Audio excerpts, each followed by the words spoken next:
Something about him touched hearts all over the world. People who didn't know where India was, didn't know what the issues were. There was something about him that touched their lives. He was a man of many faces. He had this tremendously puckish sense of humour and very mischievous and could be very, it sounds awfully disrespectful to say naughty or wicked. Leader of 1/5 the world's people. He had an extraordinary capacity to talk to this massive crowd on a one-to-one basis. I think everybody sitting there thought that Gandhiji was talking to him. Playful father and friend. In some of the caricatures, they made him look like a monkey. And grandfather used to laugh at that and sometimes joke and says, "Here's your monkey. I'm coming in now." Inspiration to future generations. The Mahatma Gandhi feel non-violence is difficult to carry unless you have some full conviction. Rebel for a just cause. He says, yes, we will go to prison.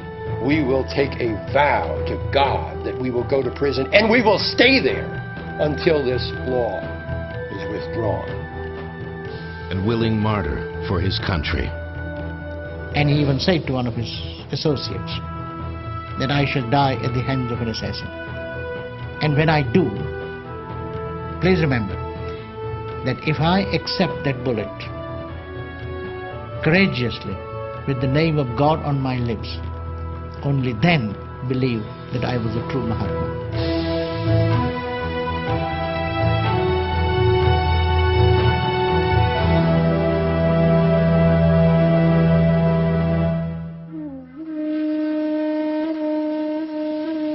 There is an unalterable law governing everything and every being that exists or lives. I may not deny the law or the lawgiver because I know so little about it or him. God, to be God, must rule the heart and transform it. It is proved in the transformed conduct and character of those who have felt the real presence of God within. Born into an ancient and mystical land, Mohandas K. Gandhi saw his life as a search for ultimate truths, constantly evolving, seeking alternate ways of thinking and living. He called his autobiography the story of my experiments with truth. His long journey of self-transformation began in 1869 from this middle-class house in the Indian port city of Porbandar. From his earliest days, Gandhi was stirred by a role model of extraordinary discipline and devotion. Deeply religious, his mother was given to frequent and extended episodes of fasting. Once, in the rainy season, she vowed not to eat until the sun shone.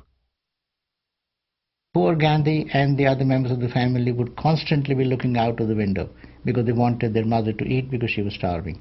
And she said, "Don't worry about me, I'm perfectly fine. If God doesn't want me to eat today, I shan't eat." Gandhi revered his mother for her saintliness, but was not yet ready to follow her example.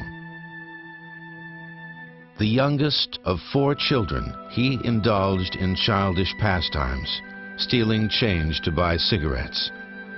Fearful of his stern father, a prominent local politician, he nervously confessed to the petty theft. Instead of punishing his son, he embraced him for having the courage to say the truth and to confess. And both of them cried.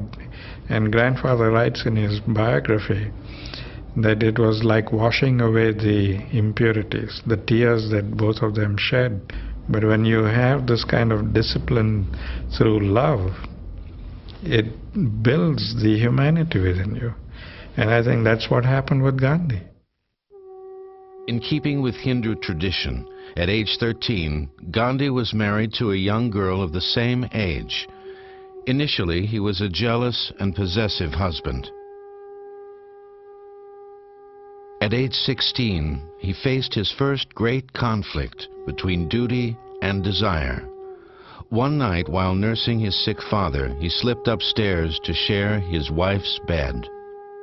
At this moment, his father died. The servant comes to him and says, "Your father is gone." Gandhi says his first impulse was, "My God, what have I done?" For all of his life, he says, he refers back to that incident when he deserted his father, when he did not fulfill his duty, his responsibility to his parent. And that became the basis of much of his sense of duty and responsibility. That he must be the son of all society. He must be the diligent and dutiful person serving humankind. At age 17, Gandhi left his wife and family behind to attend law school in London. Immensely shy and naive, he found the bustle of the big city thoroughly intimidating.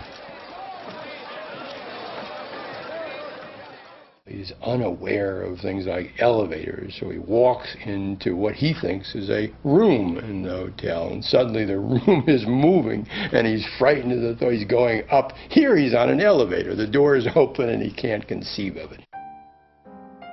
For a time, his highest ambition was to become an English gentleman. He sported a top hat and silver-tipped cane, took lessons in dancing, violin, and French. But no superficial skill could hide his inexperience and insecurity. Even after obtaining a law degree, he doubted his ability to practice, later writing, "There was no end to my helplessness and fear." He goes to India, takes up his first case, and finds that when in the court of law, he simply is not able to open his mouth before the judge. He froze. And he was deeply distressed by it. Humiliated, he began searching for an escape. Salvation came in the form of a job offer from South Africa. As he said, "It was in that God-forsaken country that I found my God." Just days after arriving in his new country, Gandhi experienced an epiphany. Unaware of discrimination against Indians in British-run South Africa, he innocently booked first-class passage on a train to Pretoria. A white passenger spots him, complains to the conductor, and insists that he be placed in a third-class compartment, even though he has the first-class ticket. Gandhi resists. At the first major stop, Pietermaritzburg, he's thrown off the train, and I mean thrown brutally off the train by the conductor. That humiliation was really what sparked off his desire for change, and he spent the whole night sitting on the platform wondering how to get justice. Gandhi later described that long, shivering winter night as the most creative experience of his life. He considered returning to India and rejected it as an act of cowardice. He considered accepting the discrimination, but everything in him rebelled against submitting. He considered physically attacking his oppressors and gave that up as impractical. There was only one choice left: to stay and resist. The very next day, he boarded another train. The next week, he organized a meeting of Indian immigrants. In his 24th year, Gandhi's concerns had grown beyond himself to encompass a greater cause. This made him feel that he had a destiny, that he had to stay, he had to fight for the rights of his people, and eventually for the rights of all black people. Now that, I think, was really the beginning of the Mahatma, where Mohandas Gandhi really begins to emerge as a Mahatma, a great soul.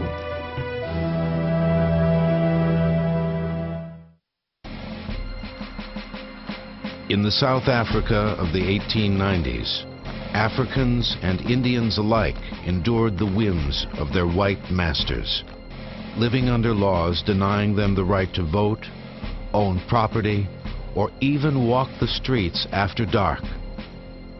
Dedicated to righting those wrongs, Gandhi was at first woefully naive in the ways of power politics. As a lawyer, he believes that we